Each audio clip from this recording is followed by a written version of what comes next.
암시만 받는 게 아니라 안 좋은 암시도 받아요. 분명히 너 못해, 할 수 없어, 불가능해 이런 잘못된 부정적인 암시를 받는데 왜 그 사람들이 말했을까요? 우리 부모임에도 불구하고 결혼하신 분들 손들어 보세요. 다 남편한테 초면당하는 거예요. 너 나랑 결혼하면 물 한 방울 안 묻혀줄게. 남편의 암시가 우리 집에 콕 들어와서 그거에 영향을 받아서 여러분은 결혼하자 이렇게 생각을 하신 거예요. 그러니까 인생 자체가 최면을 빼고는 말할 수가 없고 설명할 수가 없어요. 아무리 지식이 위대하다고 할지언정 선행돼야만 하는 지식이 체계적으로 갖춰지지 못한 사람들은 아무리 노력해도 안 돼요. 제가 볼 때. 지식을 올바로 쓰기 위해서 사전에 갖춰야만 하는 필수 지식들이 존재한다. 이게 본질이에요. 이게 가장 중요한 건데 이런 걸 모르고 그냥 뭐 혼자 공부하니까 왜 하는지도 모르고. 자, 인생이란 그래서 제가 정의해 드릴게요.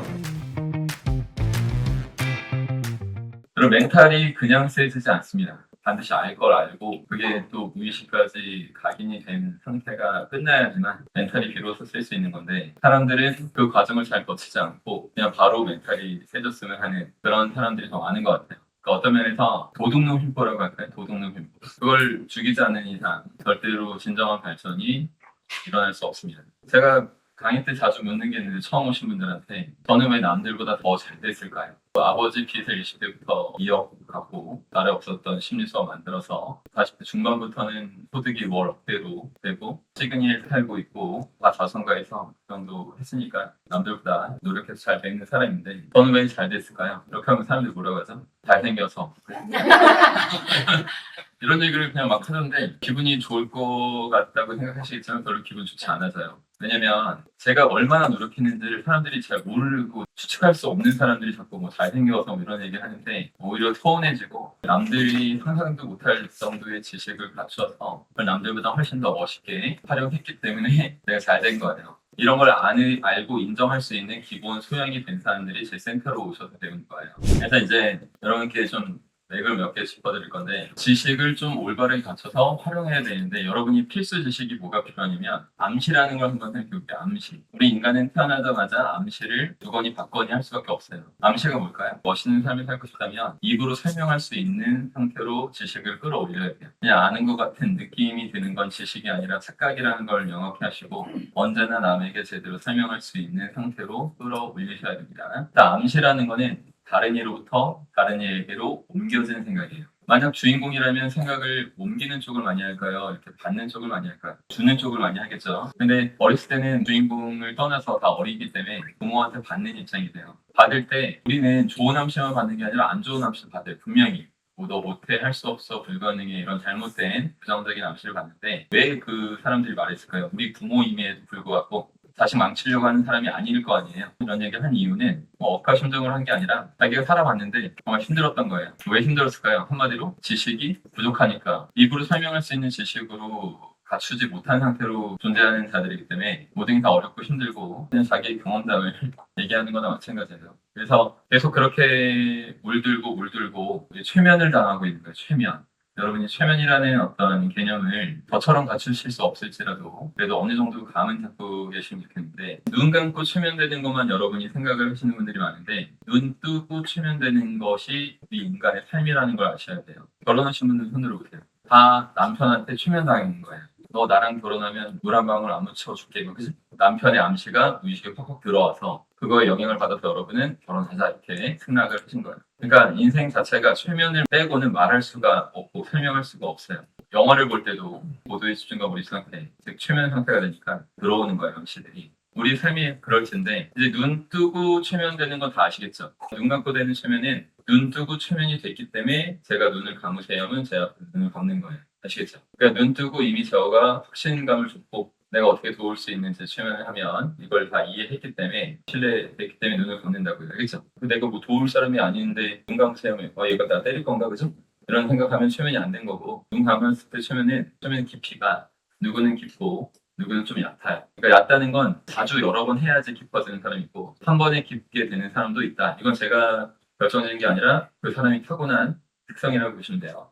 근데 어떤 사람한테 제가 최면해놓고 좀 이따 최면 깨우면 당신 저 문 열 거예요. 근데 내가 문 열라고 한 건 기억이 나지 않습니다. 라고 얘기를 하면 문을 열어요. 왜 문을 여신 거죠? 하면 어떤 뭔가 부연 설명을 하거든요. 근데 그것이 중요한 게 아니라 저의 암시를 그 사람이 이행했다는 그 사실이 더 중요하죠. 이것을 후최면 암시라고 해요. 최면 상태에서 받아들인 암시를 최면 상태가 풀렸을지라도 이행해요, 안 해요? 한다. 그죠? 그럼 여러분, 우리는 어렸을 때 엄마 아빠한테 최면 상태였어요. 이해되세요? 그래서 무의식에 암시가 들어오게 됐던 거죠. 그리고 학교 선생님도 그랬을 수 있고. 근데 그런 사람들이 아주 깨우친다고 책을 많이 보고 지식을 올바르게 활용하는 자였다면 좋은 암시, 축복이 되는 암시를 남겼겠지만 그렇지 않은 사람이 더 많을 거예요. 저 역시도 부정암시를 많이 받았으니까. 아버지가 고대 국문과 나오신 학교 선생님임에도 불구하고 근데 이런 부정암시들이 다 들어가면 우리가 이제 더 이상 아버지나 어머니가 그리고 또 주변의 학교 선생님들이 신이 아니었다는 사실을 깨닫게 됐죠. 그럼에도 불구하고 그때 최면 상태로 들어온 암시는 여러분 행동과 언어로 나올까요? 안 나올까요? 나와요. 그래서 인생은 최면이다. 이렇게 얘기한 거예요. 제가. 이해되시죠?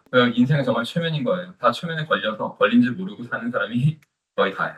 근데 정말 깨달으려면 저처럼 이렇게 다 최면으로 돌아가니 내가 잘못 최면 받은 게 뭔가를 다 배워낼 수 있을 정도로 지혜로워져야 돼요. 그리고 부정암시를 다 대체할 수 있을 정도로 독서를 할 때도 최면 상태가 돼야 돼요. 그걸 못하고 책을 읽어봤자 무의식에 각인이 안 되니까 기존에 했던 최면 당했던 그 부정암시를 또 제 생각처럼 말할 수밖에 없는 똑같은 상황으로 놓여지겠죠. 그래서 반드시 먼저 최면이라는 걸 이해하고 그 상태에서 지식을 연마해서 할 때만 그 사람이 지식을 쓸 수 있는 사람이 되지 아무리 지식이 위대하다고 할지언정 선행돼야만 하는 지식이 체계적으로 갖춰지지 못한 사람들은 아무리 노력해도 안 돼요. 제가 볼 때.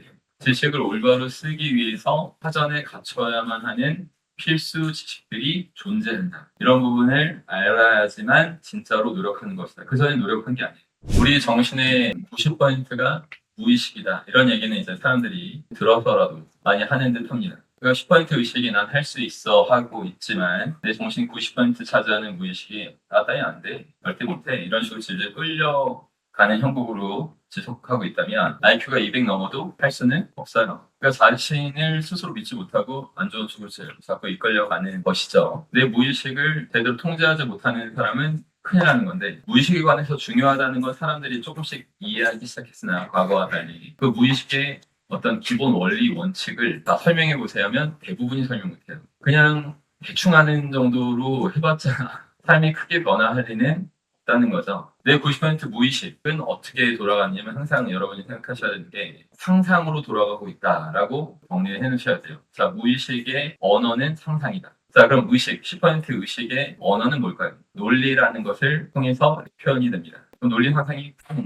꽝 이렇게 부딪힐 때가 살면서 종종 있어요, 없어요? 있어요. 그게 이상과 현실 사이의 괴리. 그럼 여러분, 논리하고 상상이 꽝 부딪힐 때마다 누가 이기게 되죠? 논리가 더 세야 될 것 같지 않나? 막, 그죠? 이런 생각이 좀 들 수도 있어요. 왜 그러냐면 논리적으로 살아야 된다. 논리가 정말 중요하다. 이런 얘기를 수없이 반복적으로 암시로 들어왔고 상상이 했죠. 자, 근데 제가 논리가 안 중요하다고 할 사람이 아니에요. 논리 매우 중요한데 상상이 논리를 압도할 수밖에 없는지를 논리적으로 설명을 즉각적으로 못하는 자들은 그 삶의 논리를 찾을 수가 없어요. 인간이 논리적으로만 살면요 엄청 멋있게 살 수 있어요. 너 술, 담배 할까 안 할까요? 안 하는 거예요. 논리적으로 안 좋은 거 아니까. 뻔히 안 좋은 거 안다고 얘기하면서도 평생 못 끊잖아요. 그게 논리적이지 않잖아요. 아시겠죠? 극소수만 논리적일 수 있는 거지. 거의 절대 다수가 논리를 포기하고 살아요. 저는 논리적으로 20대부터 대한민국에 없는 심리수업을 만들어서 억대소득의 접시 기술 갚은 거예요. 지금 뭘 억대로 보는 것도 매우 논리적으로 보는 거예요. 다 설명할 수 있거든요. 근데 나들 그게 안 되는 상태에서 논리를 그냥 바라고만 있는 거예요. 근데 상상에서 그걸 서포트 해줄 수가 없는 거죠. 그래서 이걸 바꾸려면 체계적인 교육이 필요합니다. 여러분 중에 없으면 좋겠지만 혹시 뭐 보이스피싱 당할 때 논리적으로 당해요? 가족 위협하는 상상이 막 들면 그죠? 논리는 마비되잖아요. 그러니까 훨씬 상상이 더 강력한 거예요. 너비가 한 30cm 정도 되는 강력 철판을 30m 길이로 만들어 놓고 그 안에서 우리가 걸어 다니는 건 너무나 쉽습니다. 그래서 근데 롯데타워가 561m인가 뭐 대충 그렇다고 들었는데 롯데타워를 하나 더 건너편에 하나 더 만들어 놓고 쌍둥이 빌딩으로 딱 걸쳐놓고 옥상에서 주변에 유리창 같은 걸로 완벽하게 바람을 차단시켜 놨다면 건널 수 있어야 돼요. 근데 사람들한테 논리적으로 건너라고 하면 대부분 주저앉아서 근처도 못 가고 울기만 합니다. 그러니까 논리가 안 통하는 행동을 하는 거예요. 왜? 자신이 항상 인지하고 살지 못하는 무의식.